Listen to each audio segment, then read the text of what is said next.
I don't have much time. I've managed to sneak into a government-controlled facility to send you this message using a non-specific time travel technology. The year is 2020, and I know I've aged incredibly well, but the important thing is that if things have gone as I hope, you'll be showing this video at the SCONUL Winter Conference in the year 2012. What I want to do is stop you from giving the presentation you are about to give, and instead tell you about how the digital user experience has been transformed for libraries since the year 2012. So since the student riots of 2018, most institutions still have a physical library, but the physicality of the library is being diminished somewhat by the flourishing role of the library in the digital space. And this flourishing has really come about through a recognition of the ubiquitous nature of mobile technologies and the role they play as a bridge between our online social engagements and those real-world interactions and actions. And mobile has also forced institutions to think carefully about scale, and not just scaling something up, services up, but also thinking about scaling down to the singular, to the individual. If I cast my mind back to 2012, I remember that MOOCs, massive online open courses, were a real topic of the day. And MOOCs are a really interesting example of the way that an organisation can deliver a course to a huge number of students, thousands, tens of thousands, but in a way that they can access whenever they want to, wherever they want to, whatever device they want to, and also at a speed that makes sense for them. Now that personalisation may feel a little coarse at the moment, but nonetheless, 2012 is the year that MOOCs will be at their worst. They're only going to get better from now on. Our library services really reflect this philosophy. We deliver them to a large number of students, and yet they have to be a personalised user experience for our students. That's what they demand. After 2012, it was clear that libraries were no longer competing against each other, but they were competing against the web. The game had entirely changed. So in 2020, my metrics for success for my library are very different. I want to hear my students talking about being delighted, excited or inspired by the services and systems that they use in the library. So what this has meant is that many of the traditional services and systems associated with libraries have fragmented or disappeared entirely.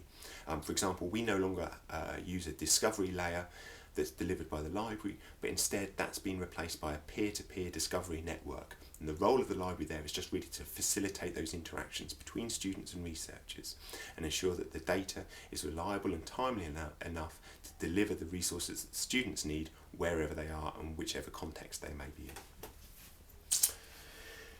In 2020, students are a key part of the way that we design and deploy our services. So students are brought in from the very beginning, and they have a key role in the co-design of our services.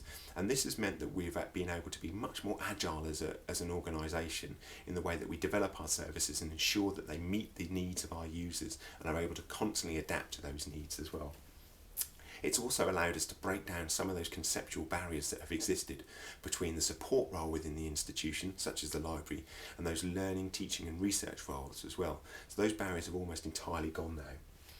We also increasingly recognise the role of user-owned literacies within the way that we think about and develop our services, and we often use those as the starting point for the way that we develop them. So we begin with a vocabulary that makes sense to the users and not one that's specific to the library. It also means that my library delivers no training to students or researchers whatsoever. In 2012, if you bought a camera or a tablet, you wouldn't expect it to come with a manual, and I don't expect my library to have to come with a manual either.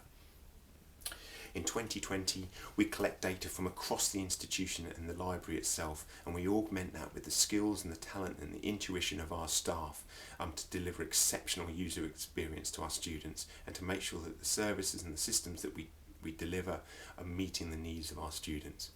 And what this means is it means my library is divided into three main roles. There's a technical role, there's what we call the library experience architect role, and then there's a customer service agent role as well. And we're able to deploy those three groups in whatever ways, in whatever combination we need to make sure that we're able to meet the needs of our students. So my library thinks much more like a startup than it would do like a traditional library, and that's incredibly important for us to be able to stay one step ahead and be very agile in this very, very disruptive environment. And what it's clear to see from what's happening is that disruption is now a feature of the system, it's not a bug. I have to go, I think I can hear somebody coming, but I wish I had more time to tell you what was happening. Okay, goodbye. Oh, stop. I'm here on official library business.